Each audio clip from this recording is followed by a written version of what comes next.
people in great relationships, they don't focus on problems, they focus on what's good about their relationship. And if something comes up, a disagreement or an argument or usually a misunderstanding, they don't dwell on it, they don't focus on it. They give it the minimum amount of attention that it needs to say, right, we had a misunderstanding here. Oh, I see what you meant now. Okay, well, that's good. No hard feelings. I've learned from it.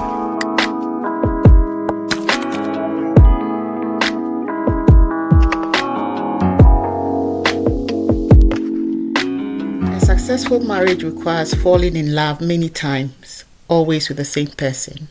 Welcome to another inspiring episode of Podcast with Sheila, the podcast that is spreading positivity around the world by sharing inspiring life experiences.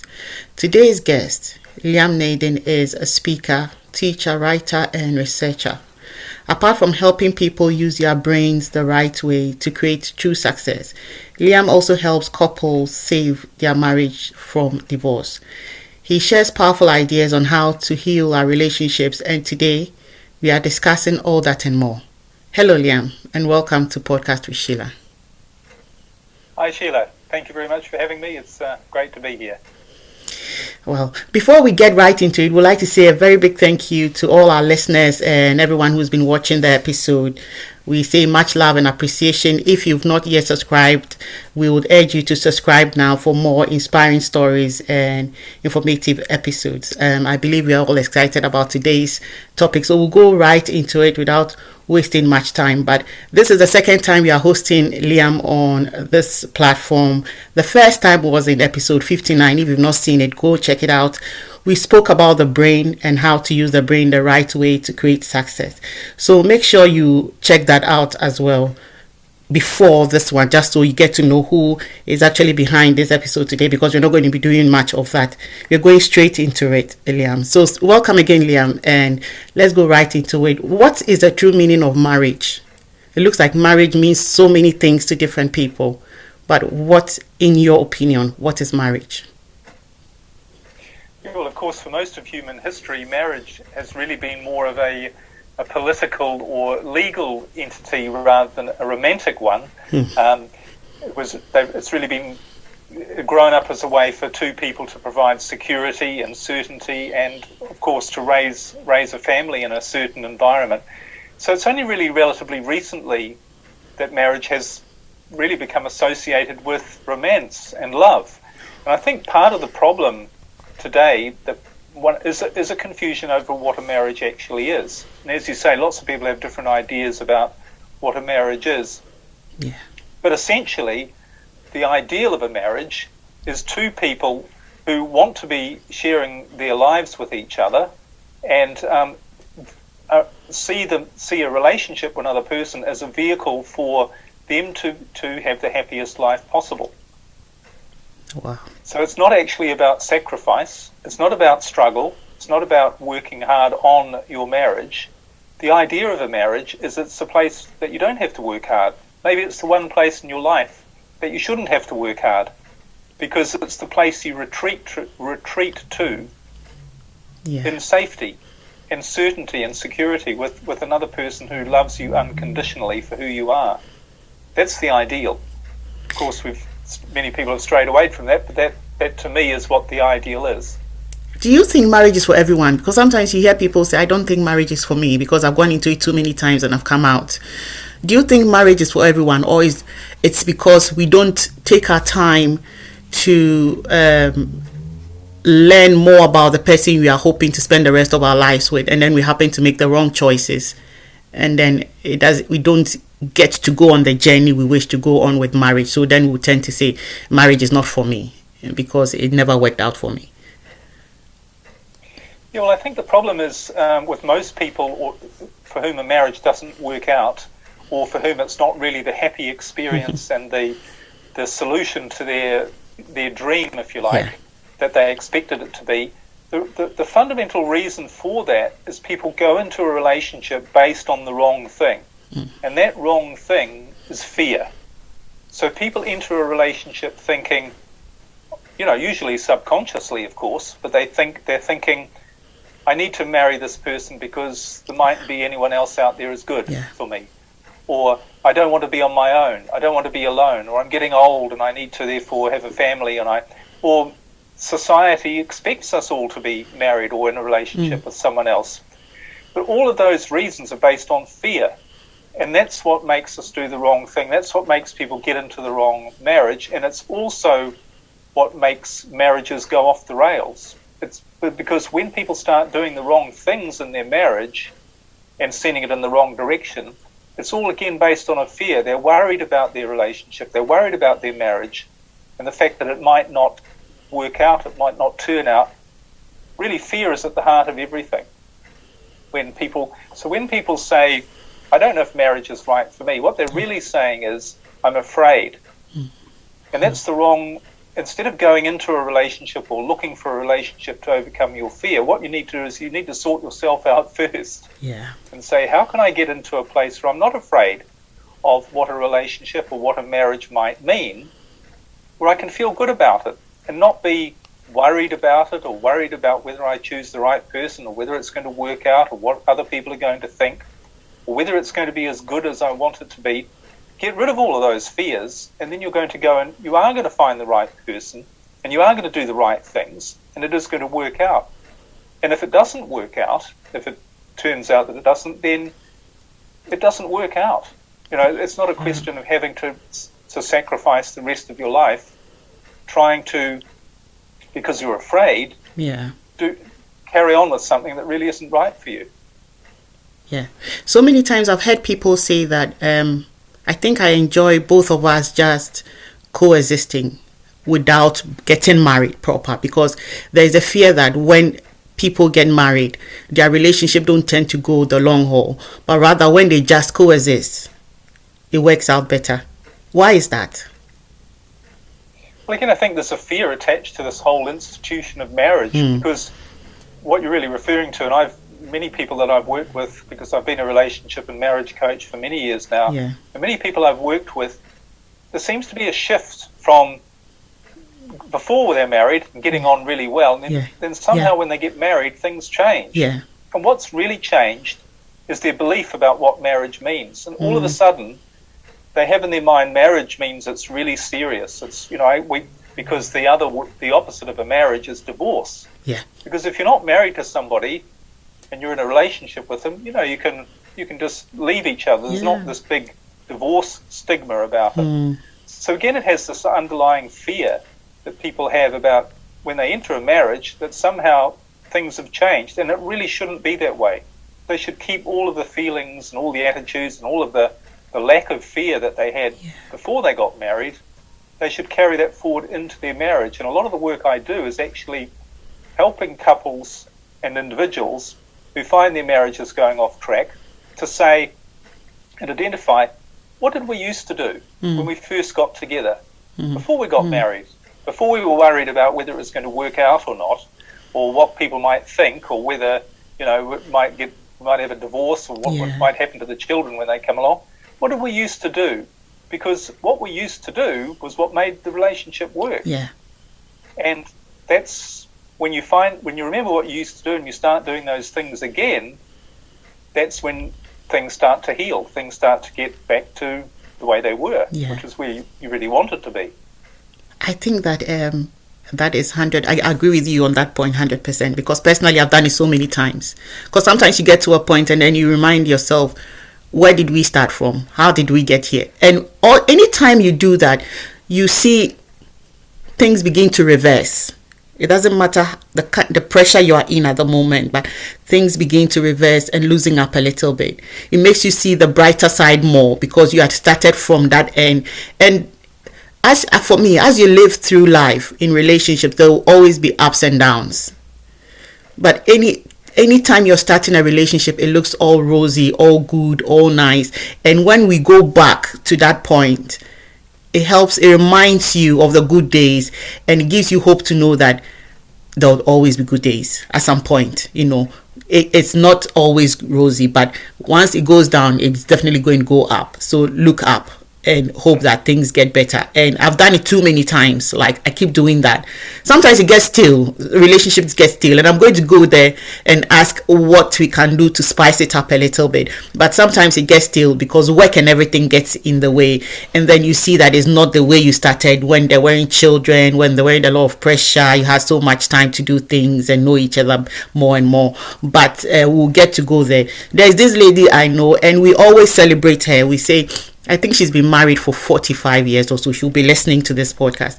And then we tend to ask her, because I'm in the women's group, so we ask her, how come you've been able to do it for this long? And then I think she said she had her first child. They got married for 5 years or 6 years before she started having children, if I'm right.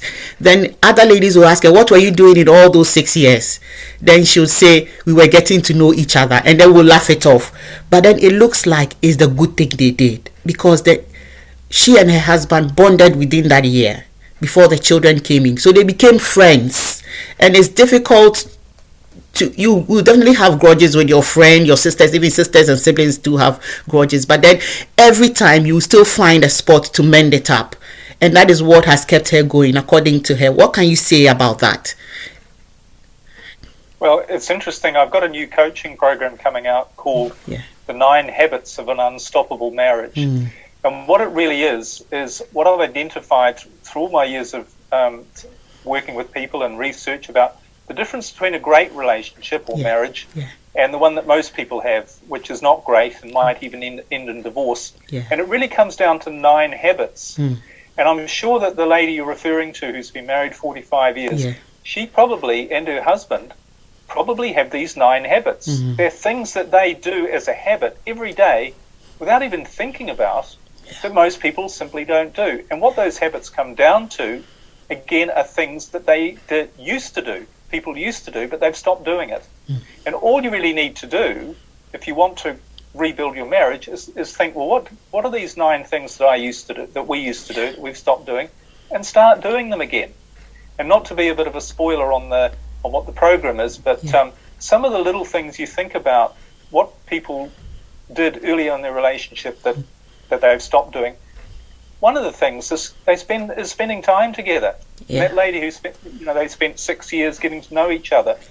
You should be spending the rest of your life getting to know your spouse, your husband or your wife, because they can be endlessly fascinating. People say to me, we've got nothing to talk about. What? We've got nothing to talk about? Is your life so boring? And I say to them, life's not boring, you're boring. But you used to be interesting. You used to be interested. You used to want to find out. You used to ask their opinion about things. And you can always find out new things about your husband or your wife. And it can, and other little things like just smiling at them. Sometimes I say to people, when was the last time you smiled at your husband or your wife? And they go, oh, I can't remember. Or shared a funny story. Laughed together, saw the funny side in something. And people get so caught up with the pressures of life, as you say, that they forget these things, which are very basic. But that's the key to longevity, is to think these little things, putting our marriage first, making our relationship, setting aside time, not because we have to, but because we want to. You make it a priority. You want to be with your husband or your wife. You don't fit them in after everything else. You put them first. That's what you used to do when you first got together. That's a habit. You can keep that habit going. The habit of laughing, you can keep that going. So that is the key to longevity, and I'm sure that lady would probably agree that it's not just getting to know your spouse, but that it is creating that rock-solid foundation, obviously, but it's also continuing to do the things that foundation is built on. And really, one of the things I find a bit sad, and why I'm so passionate about helping people with this, is because we've all been brought up to believe that relationships are difficult, that you have to work hard, you have to work on them. Now, who likes working on anything? It's all, people don't like working on stuff, they just want to enjoy things. And early on in a relationship, you didn't work on it. You didn't struggle with problems. You didn't focus on all the things that were wrong with your husband or your wife. You were just having a good time. And if someone said, are you working on that relationship? You go, what do you mean? I've only just met them. We're having fun. We're not working on it. We're just enjoying it. That's the place you need to, and you can, create an environment where that is what your marriage is like. It's not something you work on, it's something you enjoy being there and doing. Exactly. And it's not work. Wow. I have always said, well, I'm of the opinion that, if you get your marriage right, or if you're able to pick the right partner, you have a successful life. If you get that wrong, you're going to struggle in life. It is one thing. Nothing has more of an impact on your happiness than the state of your marriage or your relationship.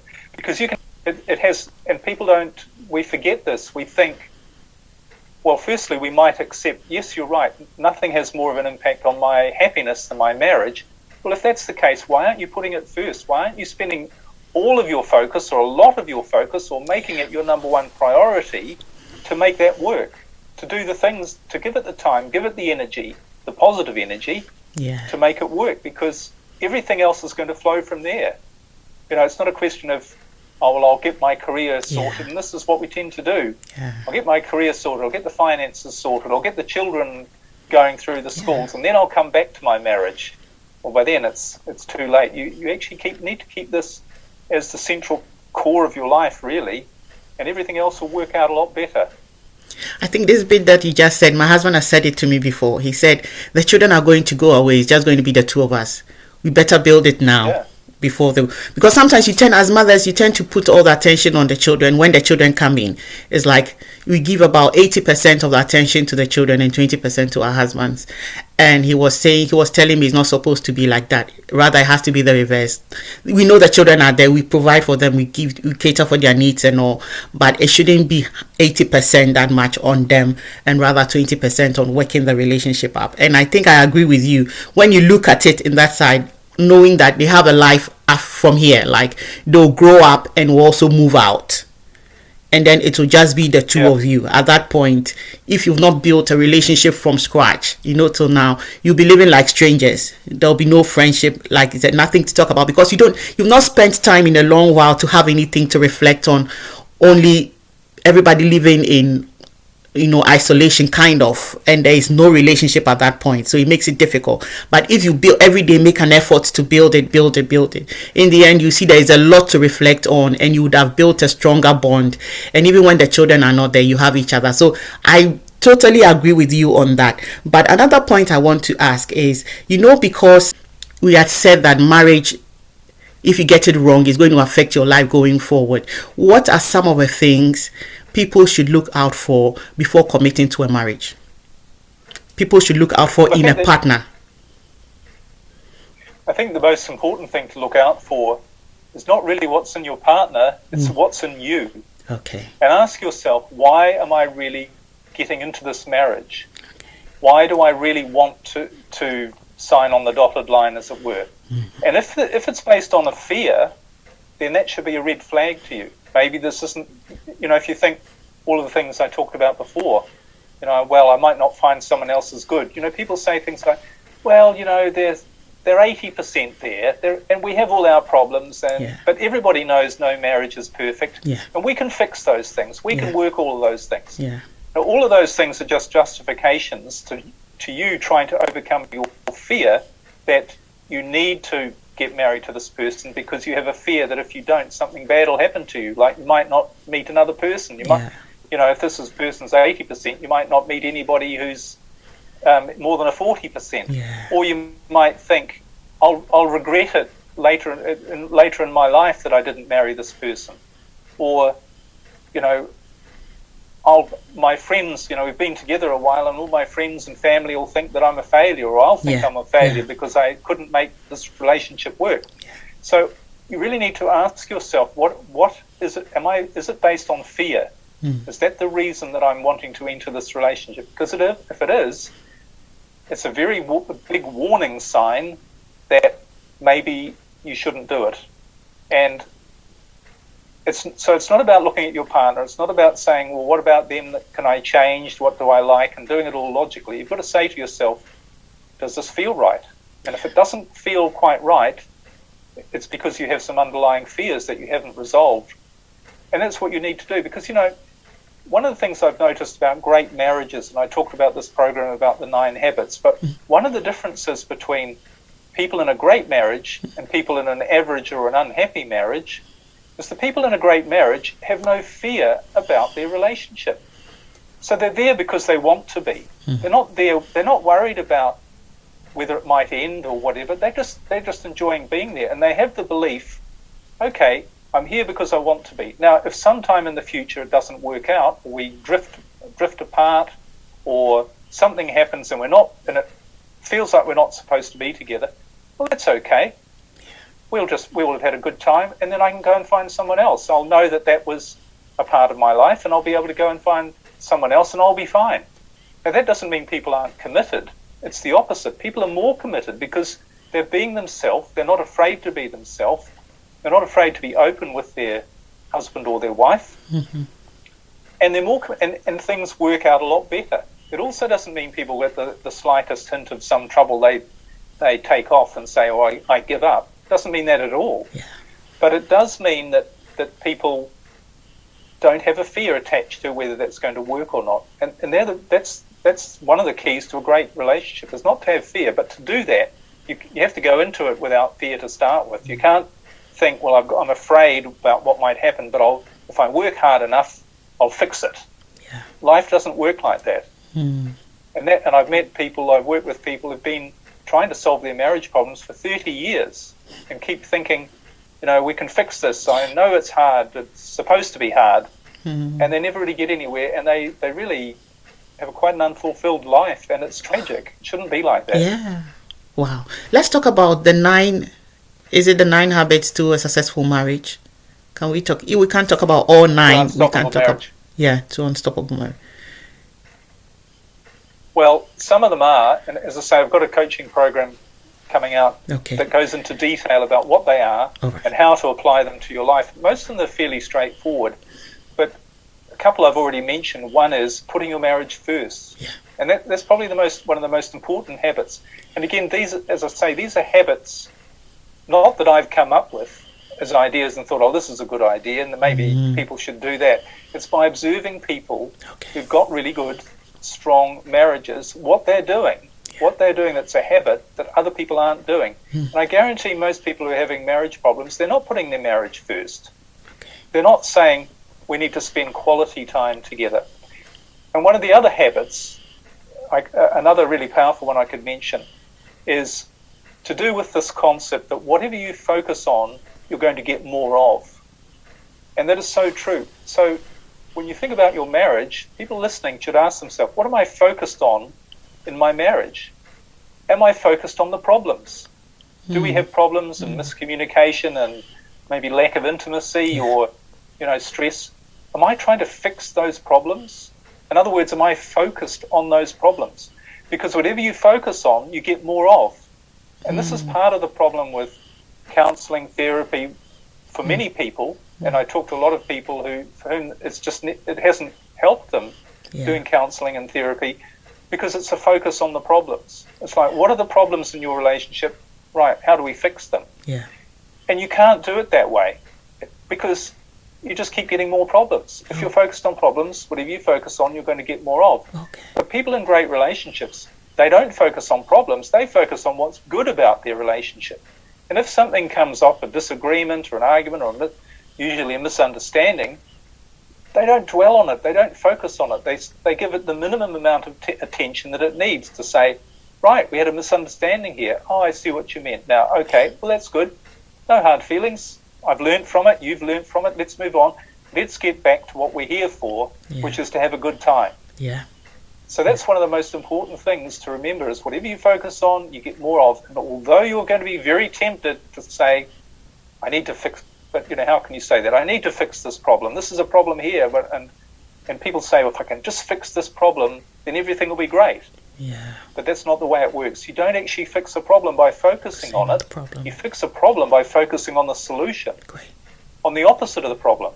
Wow. If you have a problem with lack of communication, then what you need to do is create an environment where you want to communicate. You don't need to learn some fancy technique about how to get your husband or wife to listen to you. All you have to do is get them to want to listen to you. That's what they did when you first met them. Yeah. They wanted, if you said something, they wanted to find out, what was that? Oh, what do you think? They ask you that, all those sorts of things. And so that's just another example of what you get. What you focus on is what you get. If you're committed to understanding your spouse and creating great communication and creating an environment where they would want to communicate with you, then you're going to create great communication. You're not going to create it when you're focused on the fact that you don't have good communication. Yeah. Do you know what I mean by that? Yeah. Wow. I think by this we've been able to talk about how to prevent divorce from coming into play, is it? Because if you're able to do all of these, then you're going to deal with divorce. Or is there anything else we can talk about with regards to problems that can lead to divorce? You know, most of my work is actually helping people, and I have coaching programs about how to stop a divorce and how to save your marriage. And most of the people who come to me and who do those coaching programs, they're in a situation where their husband or their wife has actually told them that they want a divorce. That the person that I'm working with doesn't want a divorce. They don't want it to happen. They don't want their marriage to end. Yeah. So the most important concept to realize, and as I say, I've got lots of coaching about this and how to actually do this, the most important thing to realize is the most basic thing to realize of all that people seem to have overlooked, which is there's only one reason your husband or wife wants a divorce, and that is they don't feel good around you. Yeah. That's it. So what you have to focus on is doing things and being the sort of person that they would want to be around. Yeah. So for instance, a good example is, would you like to be around somebody, would you like to be in a marriage with somebody who's always complaining, who's always criticizing, who's begging you to stay, who's not listening to what you're saying to them? So in other words, if you went to your husband or wife and said, I want a divorce, and they brushed you aside and said, no, I don't agree with you, I'll never agree to it, I'm going to fight for our marriage, I'm going to work on, I'm going to save our marriage. Yeah. What are you really saying? You're saying to them, I'm not listening to you. I don't care what you want. You've told me you want a divorce, but I don't care about what you want. I only want what I want. Would you want to be in a marriage with somebody who only wanted what they wanted and didn't care about your feelings or your thoughts, or got upset at you when you told them how you felt? You wouldn't want to be there.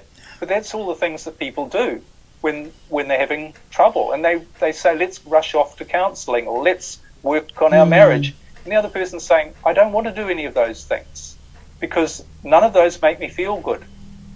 If I've got the choice of being in a relationship with you that's full of focusing on problems, trying to sort out problems, not being listened to, not being acknowledged, trying to get my mind changed, if you like, not being agreed with, not being respected, why would I want to be in a relationship like that? So it's actually quite simple.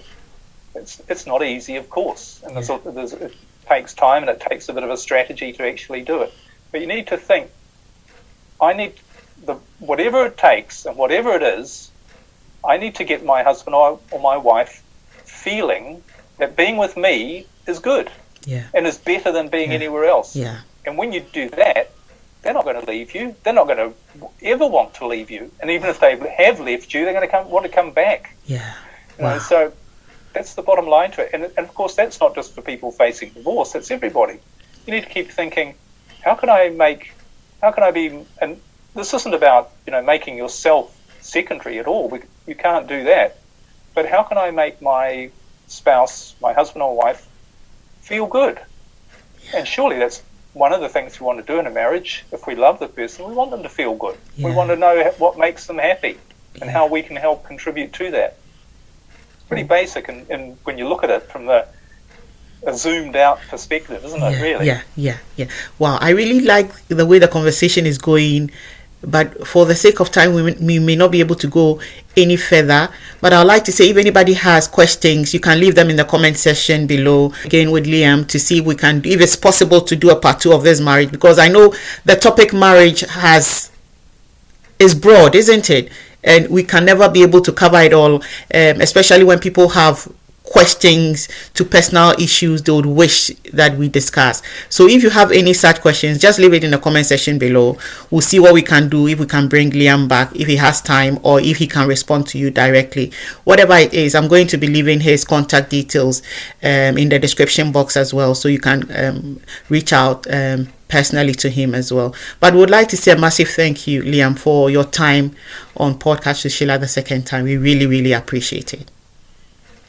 Thank you, Sheila. It's been a pleasure. Thank you for having me. Great. Been listening in. This is season 2, episode 68 of our podcast series, where we bring you seasoned guests with inspiring real life stories to share with us. Do not miss out on all these lovely experiences. Subscribe and be notified when a new episode is released. You can also get in touch with Liam, like I said, if you have concerns and needs for clarification. His contact details will be in the description box below.